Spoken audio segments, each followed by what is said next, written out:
Every successful organization begins with its people. At Incredible Workplaces, we help you build workplaces that inspire, engage, and endure. Recognition starts with certification. Our globally benchmarked evaluation celebrates organizations that foster engagement, inclusivity, and innovation. Certification is more than a badge.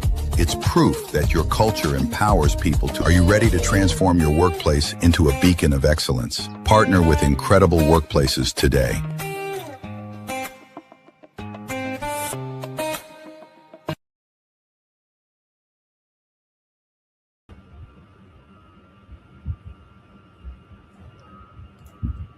Good evening, everyone, and welcome to Voices That Lead UAE series by Incredible Workplaces.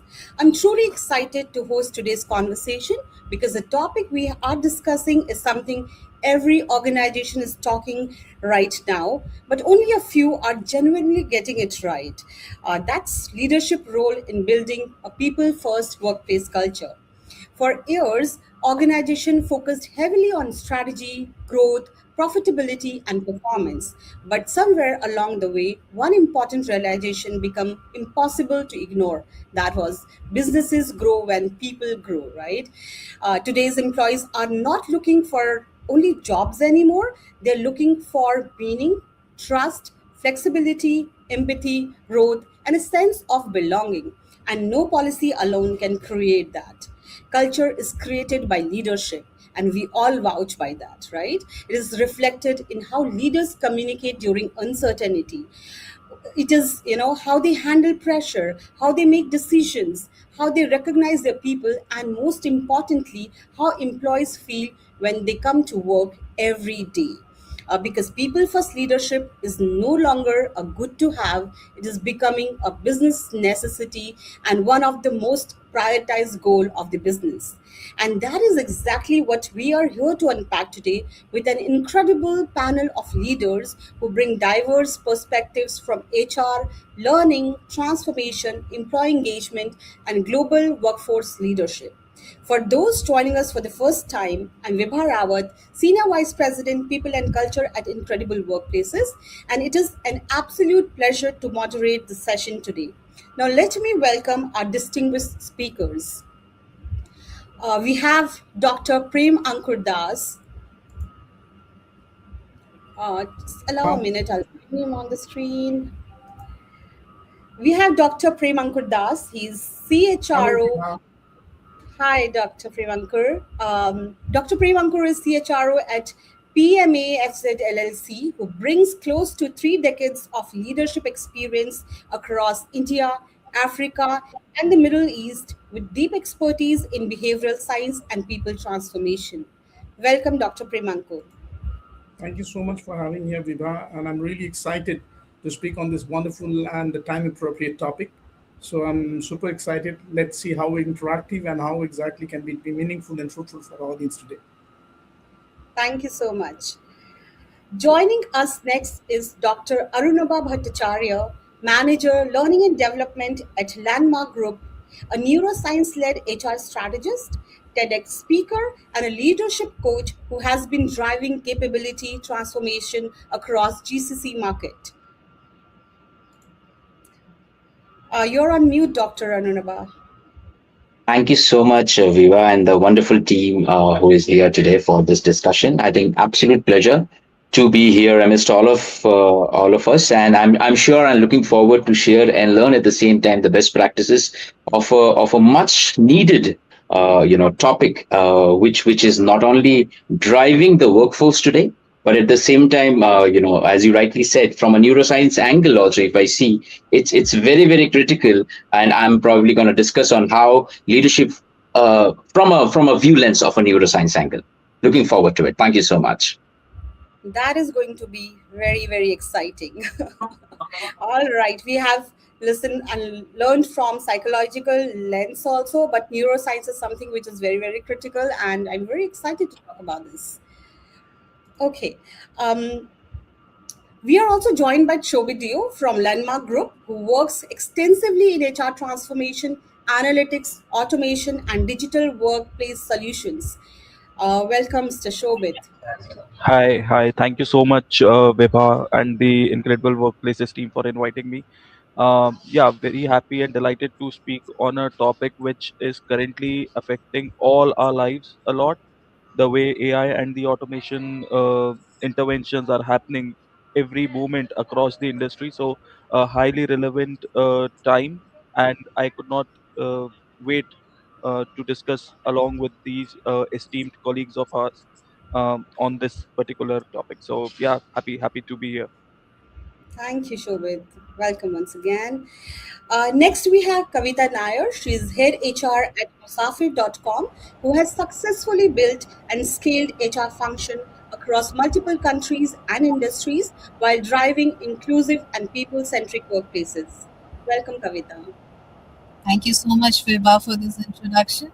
And I'm really excited to be in this forum because there's a lot of things I think I can also take away with. So, really excited to be here. Thank you so much. Pleasure to have you with us, Kavita. All right.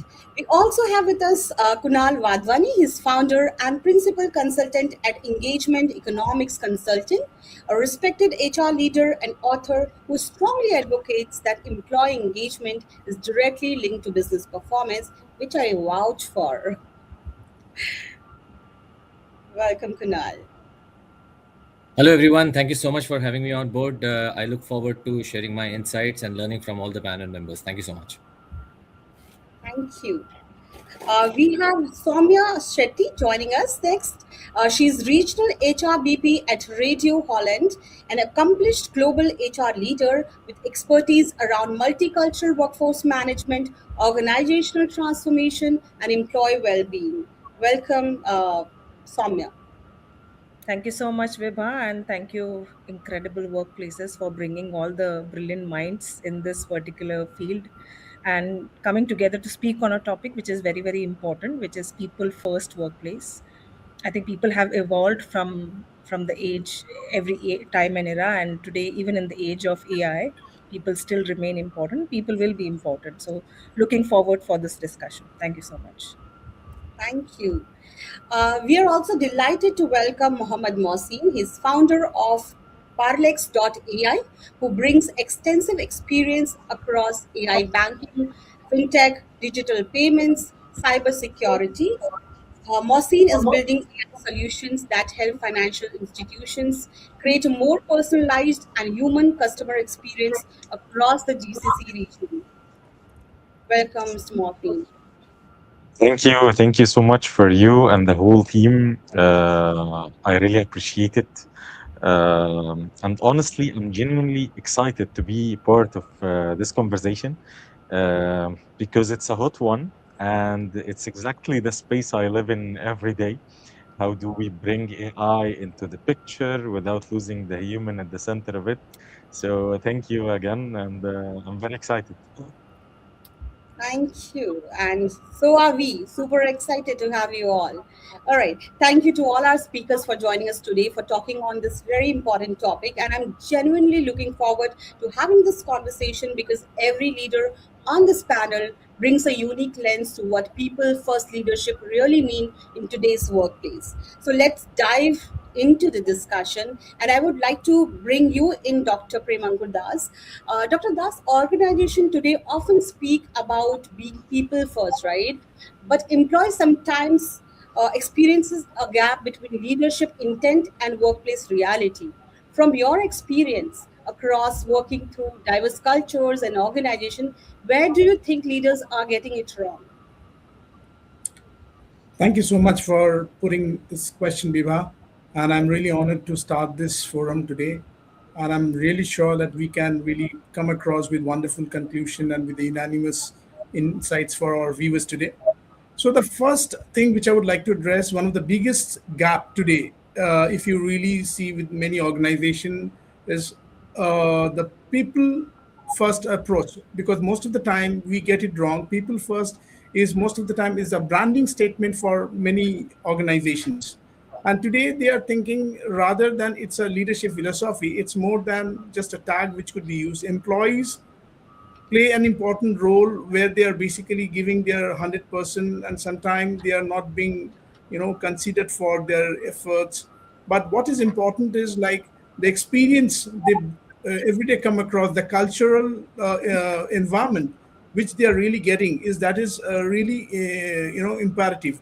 What matters, that what kind of activities you are doing, because employees never get only interested with the kind of posters or the policies or the different town hall meets, whatever we are doing. But what exactly matters, that what kind of activities and cultural belief you have in the system. And it's always, the culture is from top to down. It's not like down to top. So you have to make sure that the leaders in the organization should believe that people first culture. I think this philosophy only exists when people are really trying to practice this across all the forums. And I have personally seen multiple geographies where this is definitely a kind of an approach, but it fails most of the time, because when the stakeholders doesn't believe in that. A true people first organization should always believe in asking a question: how our business decision are impacting the human lives? What exactly the experiences taken away by the workers? How we are making the life different for them, and how we are making it transparent.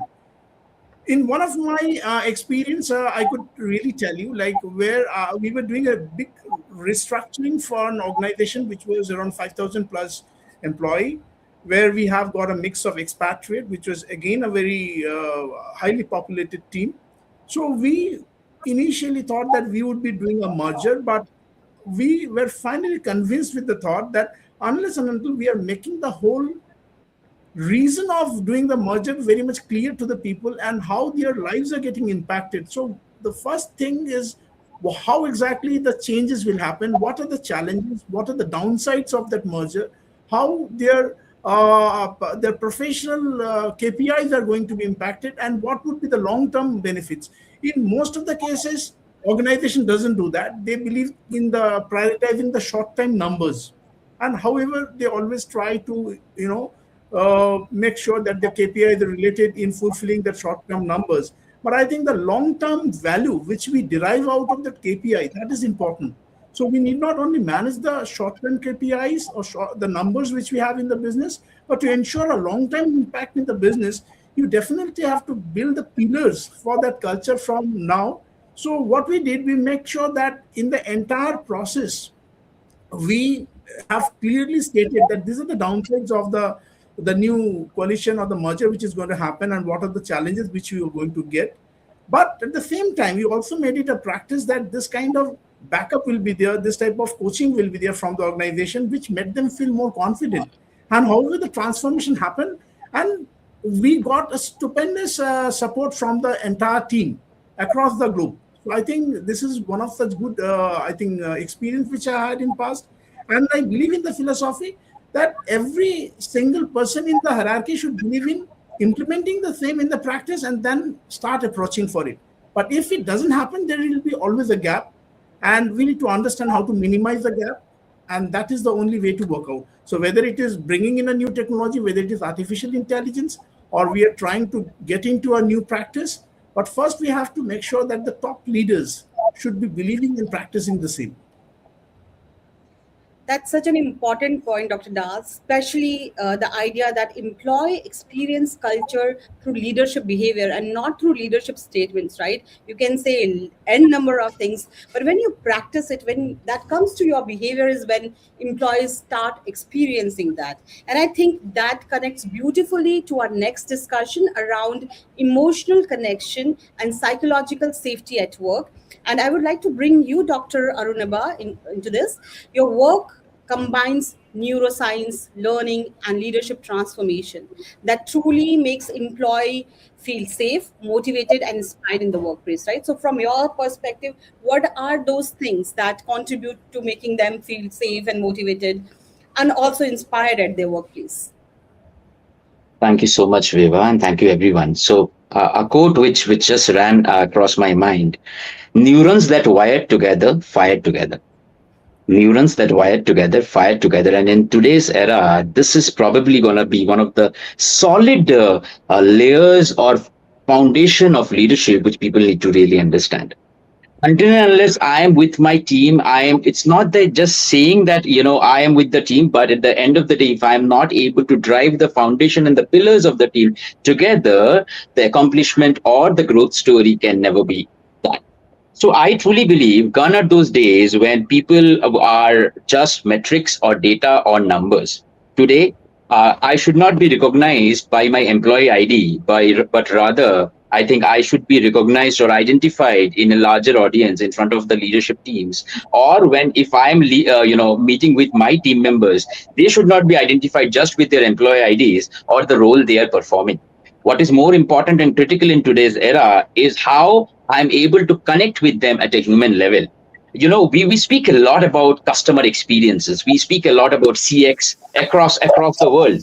But what is very, very important in the whole dynamics when we speak about CX, we need to really understand the real CX will come when we are focusing at EX, which is employee experiences.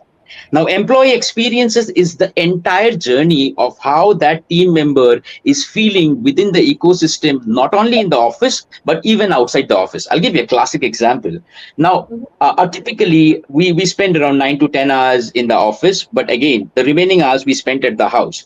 But at the same time, what happens, the time which we have spent in the office, there is a clear reflection of it at our home as well.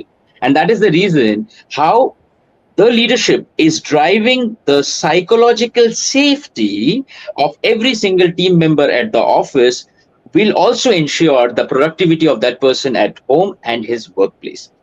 Today, a leader, when he asks about numbers, data, performance metrics, and so on and so forth, at the same time, a leader also have to understand and identify what is the trigger which makes him or his or her employees feel safe. As an employee, do I feel welcomed when I give ideas? As an employee, do I feel appreciated when I bring innovation? As an employee, do I try to bring in uniqueness? That is something which we have to understand. And if we are not able to figure out that, if we are not able to build on that, doesn't matter, how many leadership exercises or leadership sessions we drive on, that can never be built on. So I think from an individual perspective, when we all work at our workplaces, feeling safe, feeling heard, feeling emotionally regulated, feeling the visible. I think that's very, very important. That am I visible not only in front of my work? There are very, very small things. For example, it is not that every day you need to do an RNR. RNR is a very, very very, very powerful thing. But at the same time, there can be daily recognition, bite-sized recognition, which a leader can do. Doesn't matter. Now, there is a beauty around recognition as well. Every leader or every individual, rather, I'd say, has a different trigger. Some might get motivated with incentives. Some might get motivated with certification. Some might get motivated with a clap. Some might only get motivated with a pat on the back. So for a leader, it is very, very important to understand what is the right trigger for his or her employee. So if you ask me, leadership's role today in building the first place workplace culture is very, very critical, not just from a data standpoint. Absolutely, data is very, very critical. Matrices are very, very critical. But at the same time, what is more important is the human component. I truly believe in one thing. For that you don't need a PPT. For that you don't need Excel sheets. For that you don't need AI. The human component, the HI, the human interface, if we are able to master human interface, anything and everything can be achieved. The only thing is how we are able to connect with my larger team. How am I able to build on their value system is going to take it to the next level. And with that, I feel that every leaders in today's era is not only to focus on building the customer experiences, but at the same time should also focus on building the EX, which is the employee experience. And that is the reason I started by saying neurons that wire together, fire together. A leader is not that who works in silos. A leader is one who takes the teams drive the team and build the morale, enthusiasm, and positivity and optimism in the team. Over to the other speakers to hear from them. Thank you so much. Absolutely, I agree to this. And a follow-up question that I want to ask on this. We spoke about psychological safety, and in today's world where there is so much of disruption, so many layoffs going on, how do you see this impacting? Do you think that in this era also it's easy to build psychological safety with whatever is happening, AI coming around, disruptions, wars, layoffs, and whatnot? Any tip for leaders to have this psychological safety in their team members, in their employees, the organization? Brilliant question, Viva. From assembly language to machine learning to AI, I think to again getting to a little off track into the medical field to Corona or 2008 recession, I think the leaders have seen it and built it on there. Now, what is very, very important, the world is very, very dynamic. Nothing in the world can be predicted. And that's a reality. We can't predict what is going to happen in the next time. And I think this is something which also the leader has to make their team members also realize. What is more important is, as we build on this passage of ours, we need to ensure that we build our capability development. And I think I have been always a very, very strong advocate of saying that if you build your capability, your capacity towards increasing your success story in this ecosystem can really, reinforce. Now, I'll give you a classic example. With an AI era, a lot of people might say that, okay, I might not be needed to be adapted to the AI era. I'm okay with the traditional mode of learning. That doesn't work. Doesn't matter whether I'm an L&D professional or whether I'm not an L&D professional or whether I'm an engineer or a scientist. Today, AI is the reality and we all have to adapt. I still recall there were days when I or my team used to create content and it used to take hours and hours for creating a content. Today, with the right prompting, you can create a content within less than 10 minutes. Now, you might say me, Arun, that means that human brain power is slowly going to reduce. The answer is no. For ensuring to get into a right content, your creative index, that is your CI, has to be activated. And that is where our role as humans are very, very critical. Now, no matter AI, no matter technological revolution, no matter job cuts or job threats are there, I always believe if you have the right capability, if you have the right intention, very, very important, right capability, right intention will bring you the right capacity to ensure that we build on our success story, Viva. Yeah. Thank you, Dr. Arun. You very well said that. I think HR leaders have that extra responsibility of letting their people know that there is no fear, but they have to upskill themselves, right? They have to prepare themselves. That's more important. And I also love that perspective of yours that in today's workplace, employees just don't remember the leaders by what they say. They actually remember of how they made them feel, right? And you may recall your jobs wherein there were some leaders who were who touched your heart. You still remember them, right? All right. And while workplaces are becoming more human centered, they are also becoming increasingly digital and technology driven, which brings me to Shobit. And Shobit, to you, my question is, as organization continue adopting AI, automation, and analytical driven transformation, how can leaders ensure technology enhances workplace culture instead of making it feel less human? Great. Yeah. Thank you so much, Vibha. And that's a very thoughtful question. And I would like to borrow one thought from what Dr. Bhattacharjee also mentioned, that employees and people in general are more fearful of invisibility, right? If we say that uh, if you are reduced to a matrix or a dashboard, then probably you will not try to use the newer age technological interventions which your organizations are bringing into. So I don't think that technology weakens culture by default. It's the poor leadership which weakens the culture, and technology simply just amplifies it faster. So in this kind of work environment with the kind of AI interventions we are bringing in, I think the AI solutions actually should remove friction and not the humanity angle in those conversations. So things like career conversations, feedback, uh, empathy required during change management, change recognition, etc. Those things I believe should be not automated at first, and it is a contrarian viewpoint basically from my side. But I believe that first we should aim at reducing the kind of digital debts which we have nowadays, right? Too many meetings, too many calls, too many you have admin related tasks, right? So those are some of the things which we think which should be automated at first, and then after that we should be touching the last pieces in the overall employee life cycle, which is the career conversation, feedback, etc. Those things should be touched at the end because, see, like I said, employees or people are usually more open to technology than the leaders assume. It's just that they are more fearful that they will be reduced to a matrix or a dashboard. That's it. So many organizations, if we see, for example, there is a very, and it's ironic that I'm sitting in a cafe and talking about this. There is a case study that one particular cafe implemented AI workforce, AI monitoring solutions uh, for mapping the time in and out timing of those employees, right? Of the employees of that particular cafe. That didn't sit well with the employees, and then in all the hypos over the course of next 2 3 months, they left because the path that organization took was to use AI as a surveillance tool rather than a productivity enhancement tool, right? So that thing we have to be very careful about in today's world, and that is where I see the leaders should walk the talk.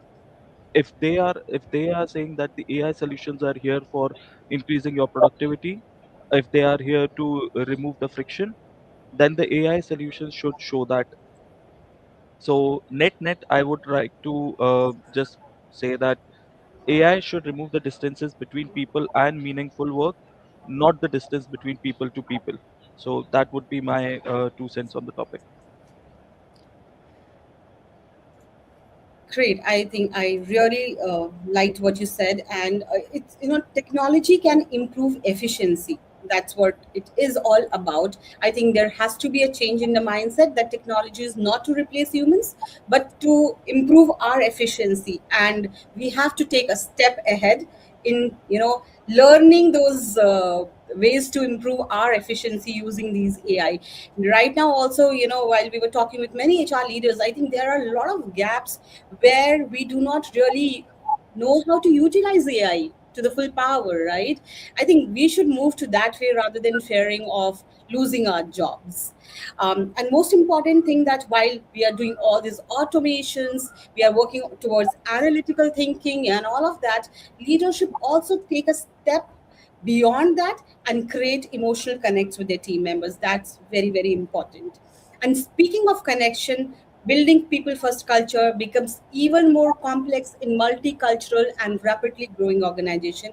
And Kavita, I would like to bring you in this conversation because you have worked across multiple countries and industries building HR ecosystem from the ground up, right? In your experience, what leadership qualities make employees genuinely feel valued, included, and connected to the organization? Thank you, Weber, for this question. So, here again, I think most of our fellow members have said a couple of things. From an employee perspective, first of all, I would like to understand, like, the people over here, they want to know whether they have been heard. How well are they respected? Can they speak openly without fear? Are there opportunities that is truly equitable to them? So these couple of questions keep on wandering. And when it is coming to people cultural perspective, leadership should be be in a way wherein it is actually walking the talk, as rightly Shobit had also mentioned. So across different geographies and multicultural environment, it has been also seen that investing in significantly into policies, into DNI initiatives, these are all there. But then how far are the leaders going ahead and giving that spectrum, or that what to say, a leverage, I can say, to the employees, wherein yes, we are here, be it whatever, whenever there is uncertainties, whenever there is anything that is going around across the region, it becomes really we have to cater to that region specific wise, because each region has its own nuances. So considering that, it becomes little difficult and also challenging but interesting when it is coming to aligning all these things into people culture, wherein leaders are also following this and making the people be present and be there at that point in time. So I think that's how we are also channelizing our entire geographical locations when it is coming to people culture, because they need to align. When the leaders are saying something, they need to also be present there when it is when people need them. So that's what we are as an organization trying to build up within our system as well. Yeah, thank you, Kavita. I think what stand out there is the importance of leaders creating that sense of belonging rather than just managing performance, right? It is beyond managing performance. Manager are not just for that, right? You have to build those connects, those off work chit chats are very, very important. And I have been fortunate enough working with the leaders who are like, I would say great leaders, incredible leaders, wherein I have learned so much from seeing them. And that's what it says, that you experience culture not by what your policies says or what your value says, but what your leaders demonstrate. I have seen them taking decisions which are based on their values, which made me understood that how are values so important to an organization, not just for having them on the walls, but really executing every decision we make through keeping those values in mind. So thank you so much for highlighting on that point. And this brings us towards, naturally towards employee engagement, because that's very, very important and a crucial point we have in our organization, and something every organization continues to invest heavily in, which is employee engagement, and people are doing it different ways also. And Kunal, I would like to bring you in this conversation. And my question to you is that despite significant investment in engagement initiatives, many employees still feel disconnected at work. In your view, what differentiates organizations that build truly people first cultures from those who simply just talk about them? All right. So I will build up from where Shobit and Arun have left, basically. Uh, can can organizations grow sustainably without creating employee experience? Short answer is no. And I say that not as an idealist, but someone who's spent 24 years watching the numbers across GCC, UK, Africa, India region. I've sat in boardrooms where engagement was treated as nice to have, something HR talks about, while the so-called real leaders focus on revenue and cost. Um, and every single time, these kind of organizations hit a ceiling. So here's what most of the leaders missed. Disengagement in principle isn't a people problem. It is a profit problem. So when I work with organizations, I quantify the actual value leakage, in revenue, and it is across productivity, turnover, absenteeism, quality, innovation, and name it. Include external customer impact as well over there. And these numbers are staggering. We are talking about millions that silently drain from the bottom line every year. Money that never shows up as a line on P&L. So leadership technically never sees it, but it is an impact coming out of employee engagement. The CFO does not flag it because he does not see it in his budget. The board does not discuss it, but it is there. It is compounding quietly quarter after quarter. Now, can an organization grow without this focus? Sure, maybe, but that is very short-term approach. You can squeeze the margins, you can cut cost, you can restructure, you can push harder. And many organizations do exactly this and show good numbers for the year or two. But here's the catch. Viva, sustainable growth requires discretionary effort. And that's people choosing to go beyond what's required. Yeah. Choosing to, let's say, solve the problems instead of forwarding the email, choosing to stay, instead of quietly updating their CV and trying to move out of the organization. They need to choose to innovate instead of just executing the minimum in the organization. And you don't get discretionary effort from strategy decks or quarterly town halls. You get it from how people experience work every single day in the organization. So Arunabha was speaking about the employee experience and the customer experience, how they are led, how they are heard, how they are valued, and critically, whether people believe their contribution actually matters to the business. The organizations that will win the next decade are not the ones with the best tech stacks, the best AI, or the lowest cost base. They are the ones where leadership treats engagement not as an HR initiative tucked inside people function, but as a core economic strategy that sits alongside revenue, margin, and market share on the leadership agenda.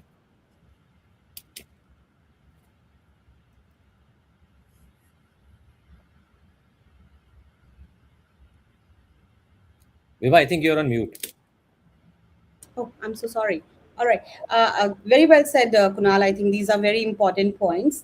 What I want to mention is that, at times, and gone are the days when HR was seen like, somebody who is doing a Rangoli competition, getting some festival celebrated in the organization. It's beyond that. And I think anything that they do around engagement, it's not just a fun activity or fun Friday. There are a lot of things that HR do in terms of bringing that engagement. Those engagement are by empowering your people, giving platforms where they can go and share their knowledge, right? Where they can learn from each other, where they can have their say in what they want to say.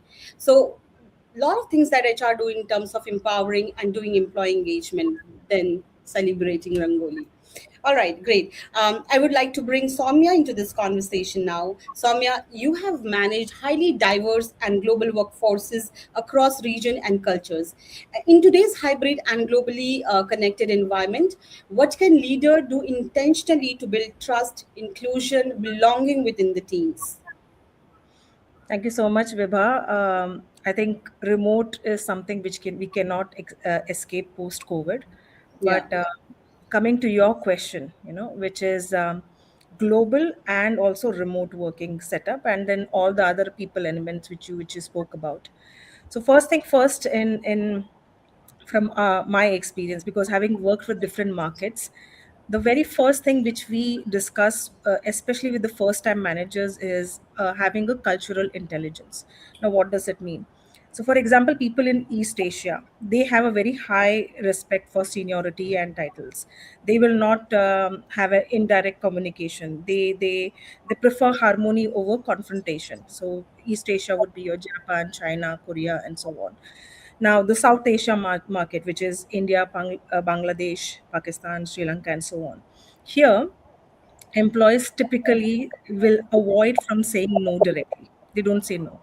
They would not challenge the authority in public, but they will not escalate the concerns publicly or upwards. Then comes the Europe market, especially the Nordic countries. Here, hierarchy is flat. Yeah, employees are encouraged to question. Direct yet respectful communication is there, and work life boundaries are very, very strong there. And then comes the US market, where they share ideas very confidently. They speak up in the meetings, they discuss career aspiration, they raise concerns proactively. Now, why I'm talking about cultural intelligence, imagine both of these are put together: a very global set of employees, plus it is remote, and everybody behaves differently. And Yeah. UAE is a perfect example of this, because this is a melting pot of so many different cultures and nationalities. So as a leader, because leadership is not easy, as a leader you need to be culturally aware who is what, because in an open meeting you will give an open platform for everybody to speak up, but based on which cultural background they come, at times they will speak, they will not speak up. Yeah. Now, the second part of your question: how do you build the culture of belongingness, inclusivity, and all those things? Uh, it also comes as a leader, because I have personally seen in my organization, and this is where we also coach our leaders, our first time managers especially, to have those small human interactions. So what does it mean? So if anybody is promoted for the first time, we highly encourage them to have one-on-one meeting with their team members, even if it is a short one. And I know someone who has been a very exceptional leader who had gone over and about. He actually had a checklist wherein he took time to understand the employee, like, how long that person has been in the organization, who are there in their families, what are the name of their kids, what are their birthdays, all those things, and what does progress or growth for them looks like in the organization. So personalizing that, having that human interaction, which actually breaks that ice. So I would say different strokes for different folks, in a setup which is global, in a setup which is remote, And when you have those kind of interventions, timely interventions, a little bit of hard work, a more personalized approach in the people first organization which we are talking about, that has a compound impact, and slowly we build that inclusivity and culture of belongingness. Thank you, Soumya. I think you mentioned it pretty well that that emotional connect is very, very emotional. Despite of employees loving working from their homes, they still want to be heard. They still want to be feel connected to their team members and to the organizations. And I think managers, first level managers, has that extra responsibility of making their team members feel connected to the organization, right? They are the ones who are linking the people to the organization and senior leadership at times. So that's very, very important point. And I would say that, at times just switching off from the work and just talking about something that is, very personal to them can help. If your team member is not confident in talking about what they are feeling, right, then I think you need to do a better job there, because if people do not feel that comfort in coming to you, then as a leader you are lacking somewhere. A manager need to understand that, Exactly. And especially this is where the cultural intelligence part comes, because we yeah. have seen the colleagues in US and Europe are very direct, very open, but you have to put in extra effort. People from Asia, particularly if you're dealing with people from Singapore, China, they will not open up in the first meeting. You will require a couple of sittings, and then slowly they will open up. Yeah. So, in multicultural teams, I feel that's very important. And in my previous organization also, and this organization also, when we have teams who are working in different, part of the globe, they have different culture, right? At times, being Indians, we are very, very open in helping, and, other side may not be that open. Doesn't mean that they are not nice people, but they have a different culture. So having that cultural understanding is first and foremost important. I think organization should have these training as foundational training, so that people understand their colleagues when they're working cross cultural teams, right? So that's very important, and that's how they gel up, understand each other, and talk off the time. And having business meetings, but having off business meetings are also very important, despite you're working from remote. All right. Now, I would like to bring you, Mr. Mohsin, into this conversation. And you have been the forefront of AI, fintech, and digital transformation across the banking ecosystem, right? As organizations increasingly adopt AI-driven solution, how can leaders ensure technology strengthen human connection instead of replacing it? It's a great question, and I want to start by pushing back on the framing a little, because I think human versus AI is the wrong debate, and as long as we frame it that way, we will keep getting the answer wrong. Yeah, let me explain what I mean. If we are really honest with ourselves, a huge amount of what we used to call human interaction was never actually human to begin with. يعني think about the last time you called your bank, you waited on hold, you navigated a menu, everything you repeated your ID numbers. يعني technically there was a human in that loop, but there was nothing human about this experience. It was so cold, it was transactional, and it was frustrating. So before we worry about AI removing the humanity from these interactions, we should admit that a lot of humanity was already gone. Okay, so يعني the same principle applies inside the workplace. But point that technology at يعني the reporting, the data entry, the scheduling, the things that bring people and that no one finds meaning in, and free your people up for the work that actually requires a human judgment, creativity, empathy, building relationships. That's where humans are irreplaceable, and that's where they find purpose. So my answer to the leaders in general: aim AI at the friction, not at the people. Use it to give back time and dignity for the people themselves, and do that. And technology will strengthen human connections instead of quietly replacing them, or putting them aside, or anything of these things that going trendy and so on. Yeah. Thank you. That's very interesting perspective, Mohsin. I think it beautifully highlights that even if we are working in a world which is highly technological driven environment, I think leadership and empathy remains at the center of workplace culture, right? That's the center and that's the essence. I always say this, that how many AI come into existence, how much we use AI or data, human are somebody who have built them, right? To drive those AIs also you need humans. So humans are always irreplaceable. All right, we have some questions from the audience, and I will put this on the screen. And Dr. Prem Ankur, I will like to bring you to answer this question. And if any of the speaker want to add something to it later, can feel free to do that. I have a question from Neetu, and she says that what are the biggest mistake leaders make when trying to build a people-first workplace culture? I think the first mistake which most of the leaders often make, they understand that this is just a practice which has to be implemented without understanding the immediate impact, how it can change lives. Because we have to understand that the first thing which we should do is communicating this thing to the hierarchy and the people who are in the stakeholders, what exactly are the role they are going to play in that, and how much we can make this process visible. The employees really want to be heard, and as most of the speakers also have spoken, that how we can make the experience better for them and how we can make a balance between the business sustainability and employee well-being. So if you really want to make a people first approach, then you have to definitely understand that treating the employees well and at the same time making them feel better can only happen when you really believe in that culture, and the leaders are the one who have to build that practice, and we have to bring in this culture in the organization. I think that answers the question. Thank you.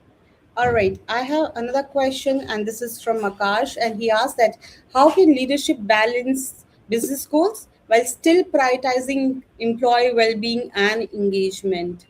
Kunal, do you want to answer this one? Yes, I think this is the question I wish more CEOs would ask because most engagement programs fail exactly at this point. Engagement programs generally in organizations would measure sentiment beautifully. There will be dashboard, heat maps, participation rates, benchmarks against industry, and whatnot. And the data looks absolutely impressive. But they never change behavior at the top. And the behavior at the top is where engagement lives or dies. So no amount of data fixes a leadership culture that does not listen, right? Three things in a nutshell, if I can say, that can make a real difference. First, leaders who are present, not performative. Second, acting on what you hear. Okay, there's a lot of sound in the organization, but that sound leads to chaos eventually. So if you're able to pick the element that employees are talking about, whether it is coming through performance management system or engagement surveys, and then start acting on what you hear, I think that is very important. And third and most important element for me is making people feel economically connected to the mission. There are vision statements on the walls of the organization and they stay framed over there. Instead of doing that, you say, here's how your work specifically moves the needle in the organization, and here's how we measure and share that success together. I think when something like this happens in the organization, people feel economically connected, and I think that creates a better well-being, a better culture, and better engagement in the organization. All right. Thank you so much for answering it. And I have a question from Yukta, and probably Kavita, if you would like to answer this. How important is transparent communication in creating trust between leadership and employees? You're on mute, Kavita. Okay, can you hear me? Yes. Okay, so trust is one of the biggest weapon I can say. Now, I can give you a small case out over here which may enlighten this perspective. Now, during the uncertainty event, in which clarity the leaders are communicating what is the current scenario with the employees makes a lot of difference. This helps us control the attrition level to the extent because people understand that leaders are standing by and we are openly communicating with them that this is the scenario and what is the plan A, plan B. So this has been openly communicated and this has been done across globally, which gives them an impact that, okay, whatever may be, the organization is standing by them. So that trust is indefinitely built up, which helps us even to retain the employees. So for us, this trust factor within the organization is very much important. I think I could answer this question. Thank you. Yeah, you did. Um, we have next question from. All right, just a moment. I'm not able to. Okay. Vidushi, this question comes from her, and she asks, "What advice would you give to emerging leaders who want to create workplaces where people genuinely thrive?" And Dr. Arun, I would like you to answer this. Thanks. So I think, Vidushi, what's very, very important in order to ensure that workplaces where people genuinely thrive, we need to create a workplace of excitement. We need to ensure that people feel really excited to come to work. I think that's something which is the real work of a leader. Now, excitement does not necessarily means that always, there will be some activities or so on and so forth, but somebody should fall in love with their job. And this is the role of the leader to ensure how he or she falls in love with the job. So irrespective of whatever we do from an external source or standpoint, we probably one day we can bring some activity happening and so on and so forth. But until and unless there is an internal form of excitement created at the workplace, this can never happen. And that is the reason I feel, I can strongly probably connect to something called as a noise signal ratio. So what we have to focus as a leader, there will be a lot of external noises which will probably force the employee to look outside the glam of the world. But what we have to focus is to ensure that we build a signal ecosystem within our workplaces where people find it valuable, where people find it productive, where people find it measurable, where people find it exciting and thriving in order to live and do their routine workflow. So create excitement, do micro coaching, do bite-sized learning initiatives, do peer-to-peer coaching, ensure that people are heard, people are listened to, and you don't need a speakup.com website or a speakup.com campaign to listen from your team members. I truly believe that.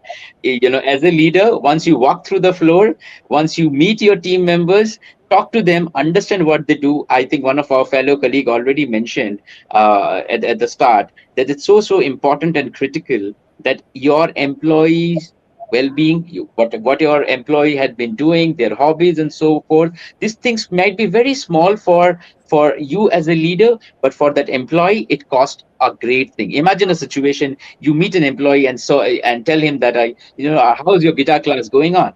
Doesn't matter whether he is a coder or a developer, but that small act, whether probably how you know that he had been enrolled into a guitar class, that will be creating a lasting impression. So bridging that gap between employee and a leader and making them feel as unified one will definitely help us to create a thriving ecosystem or a thriving workplace. Thank you. Yeah, very well said. And I think that will also build a trust between manager and the team member. I remember one of the incident. So I had a team member. I still have. So we had a one-on-one meeting, and she couldn't join it. And later, when I called her, she told me that, "Hey, sorry, I was feeling very busy and I just slept off." So that's the honesty that has come, and that honesty comes when there is trust, when the person knows that other side is not going to judge you or punish you for any act that is inappropriate. I think that's what we look forward to building. All right. I have next question from Krishna, and maybe Shobit, you want to take this. How does leadership behavior directly influence company culture and team morale? You're on mute, Shobit. My bad. Yeah. So I think culture is often misunderstood as a set of policies, set of values, creating posters around values, or doing only engagement activities. I think culture basically in reality is a set of repeated behaviors that the leader and the organizations usually tolerate, reward, or model every single day. So Very well said. for me, the leaders should set the emotional tone, a leader's behavior during pressure, uncertainty, and especially during these strange but yet exciting times where any day you opt for remote work, next day you are supposed to come to office, right? So during those days the leaders should be consistent in their overall communication. They should maintain the transparency, and I think in last 1 hour or so we have established that psychological safety is of utmost importance, right? Employees usually mirror their leadership behavior. If the leaders try to or tend to hide critical information, then probably the employees will also start behaving like that. So I think the leadership behavior scales the culture uh, uh, in a very positive or a negative way based on the circumstances. Also, like I said, that consistency is of utmost importance if you want to create a culture based on trust. And one of the biggest lessons which we have learned in last few years is culture is not created through policies. Culture is not created through PowerPoint decks. It's created through your own managers, because your managers, your immediate managers for any employees are more closer to you than your HRs, right?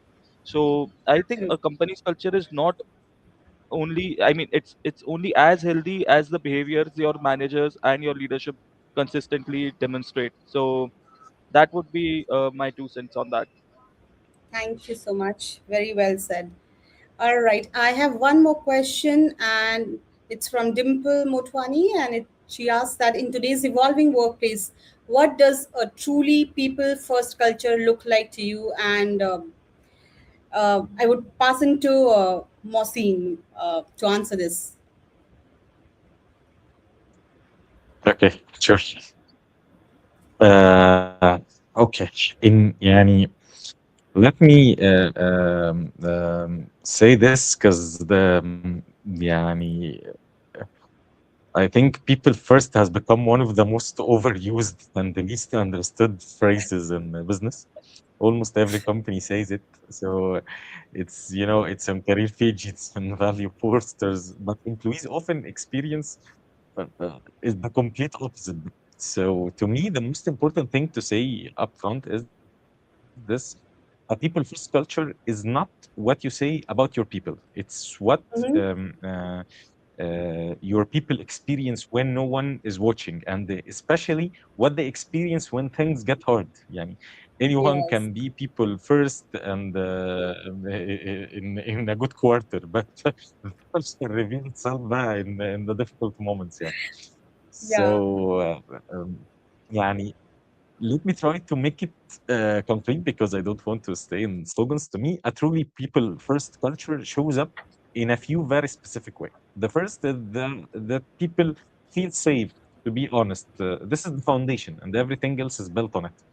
In a people Mhm. first culture, someone can walk into a room and say, I disagree, or I made a mistake, or I don't actually understand this, without the fear that it will be used against them later, because the moment people feel they have to perform, hide their errors, and manage their image to survive, you have lost it. Yani, no matter how many wellness perks you offer on top, psychological safety isn't a soft, fluffy thing. It's the hard infrastructure of any healthy team. Yeah. Because it's the only thing that lets the truth travel upward back to the people making decisions. So the second is that people are treated as adults, not as resources to be optimized, and there is a real tension here. يعني, I want to name it honestly, because people first doesn't mean soft, and it doesn't mean low accountability. That's a misunderstanding I see a lot. A truly people first culture actually has very high standards, but it pairs those high standards with high support. Yani it says, I expect excellent work from you, and I'm genuinely investing in helping you get there and in your growth as a person. But the toxic version of workplaces gives you the pressure without the support. So the naive version gives you the comfort without the standards, if you know what I mean. So Yeah. people's first is the demanding but caring combination of both, and that combination is rarely يعني precisely because it's hard. Yeah. And Thank the third thing, and and this is where it really gets tested, is how organization behaves during difficult decisions, layoffs, restructures, a hard pivot. This is the moment the mask comes off. People's first culture handles those moments with honesty and with dignity and with transparency. It treats people like adults who deserve the truth, even when the truth is uncomfortable. Yeah. So if I pull all of that together into one picture, a truly people first culture is one where people feel safe, to be honest, where they are held to high standard and given real support to meet them, and where they are treated with dignity, especially when it's hard, and where they feel genuinely seen as human beings. And none of that comes from a policy, a perk, or slogan. It comes from thousands of small daily choices by leadership about how people are actually treated. Culture isn't what you declare; it's what you consistently do on every day. Yeah. Thank you, Mr. Mohsin. Very well said. We are just on time, and I'll take few more minutes from our speakers because we can talk hours when we are talking about a topic so close to our hearts. And Swami, I would just want you to precisely talk about some cheat codes for leaders. If they are working in a hybrid or remote work environments, any specific tip that you have for them to maintain strong people-centric culture? Anything that you want to highlight before we end? I think it was already covered by Dr. Anupam, but I'll stress on one more thing. It's also when we talk about strong people-centric culture, it is also walking the talk. What I mean by that is I've also seen in companies where we start saying, like, we are open for your feedback. It will be anonymous. Please do open up and everything. And I've seen people sharing the feedback, okay, and it was not even related to pay. It was not even related to as a conflict with someone. Somewhere genuine feedback related to workflow. Now, what had happened is, yes, we were receiving feedback, and then there was no follow up or no action on that feedback. And that slowly erodes the trust. So, when we say we are open for feedback, and then there is no follow up or no action taken, Yes. it is a leadership behavior which again people see, okay, people are asking for my opinion, I'm giving my opinion, but then if there is no follow up, no action taken, it is an indirect way of saying that you are not important. We are just taking your feedback as a checklist. So that doesn't work in a people first or people centric organization. Leaders have to walk the talk, be it anything you do related to people. And this is just one of the examples which I have given, be it giving the feedback, be it in the performance management meetings where we say you should open up, you should have a very open dialogue about your goals, and we say, okay, have a very clear aligned goals. But when the manager is not giving the very clear aligned goals and it's very generic, again it erodes the trust. So these kind of basic things which are all outlined in Gallup Q12, I think it's a very wonderful checklist. And if the foundation is correct, and if we really mean what we talk, I think the people centric part or the strong people first workplace culture will build on that. Thank you so much on highlighting this aspect. This was icing on the cake, Soumya. I think taking feedback should not be just a checklist, right? Actioning on them is very, very important. You should close the loop. Great. All right. We are just about to close the session. And before I do that, I want to ask in one sentence to all of you, and you have to be very quick on that, right? What is one leadership shift organization must make today to truly become people first workplace? Only one sentence, and anybody of you can start. What comes to your mind in one Let sentence? me let me go first. I think if you want to create a people first culture, any transformation or any change, you should not think of it as an operational change. It should be kind of an emotional change as well, because for many it's an identity shift rather just than a process shift. So Thank you. yeah. In order to ace, let's do ACE. A for acknowledge, C for connect, E for empower. Thank you so much. I love this. Anybody else? Any thought in your mind? One last sentence that you would want to share. What is one leadership shift that organization must make today to become truly incredible or people first workplace? All I right, think I'll Vibha, go next. I Sorry. would like please to please. come in. Yes, Dr. Premankar. I think the first thing, as you all have discussed, that we should make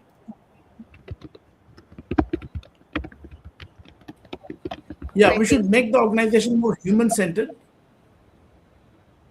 and sure. we should ensure that every manager or every leader in the organization should believe in that their impact is definitely not the numbers or how much growth they're bringing in, but how safe the people under them are feeling, and they will remember them that how they handle them during their difficult times. That is how your employee remember you, and how long you can make them safe, and that is what exactly is the real essence for an engaged employee and a committed workforce. So I Thank think you. that is really going to make sure that you have a people first organization. Thank you so much for adding that. Anybody? Any last thoughts? I'll quickly go, and maybe then Kunal can add on. For me, when we talk about people first, it is a balance between business success and showing to the employees what's in it for them. When you balance both of them, I think it beautifully works, both for the organization and also for the people. Wonderfully said. All All right. right. My last 2 cents. On a lighter note, but this is a fact. Employees can smell inauthenticity in seconds. So I think being present in the moment is very important. Presence without agenda is going to build trust for you. Trust will build psychological safety, and psychological safety will build engagement. There is no shortcut through that particular change. You can't buy it. You can't mandate it. You definitely cannot fake it. Thank you so much. And thank you to all our wonderful speakers for sharing such honest, insightful, and practical perspective today. And thank you to everyone who joined us for this session of Voices That Lead by Incredible Workplaces. If there is one thing that I'm taking back from today's discussion, and that what to remind me of is people culture is not created through slogans, policies, or annual engagement activities. It is created with whatever steps we are taking as a leader every single day, right? Through leaders who listen, leaders who build trust, leader who create psychological safety, leaders who lead with empathy without losing accountability. Because at the end of the day, employees may forget your presentation, your meetings, your strategies, but they will always remember how leadership made them feel. And organization that truly understand this will not only build stronger culture but also stronger businesses as well. And thank you once again, everybody. Have a wonderful evening ahead. We look forward to seeing you in the next session of Voices That Lead us very soon. With that, have Thank a you. great evening ahead and happy Eid to everybody. Thank you. Thank you. Thank you. Thank you. Eid Mubarak. Thank you. Thank you.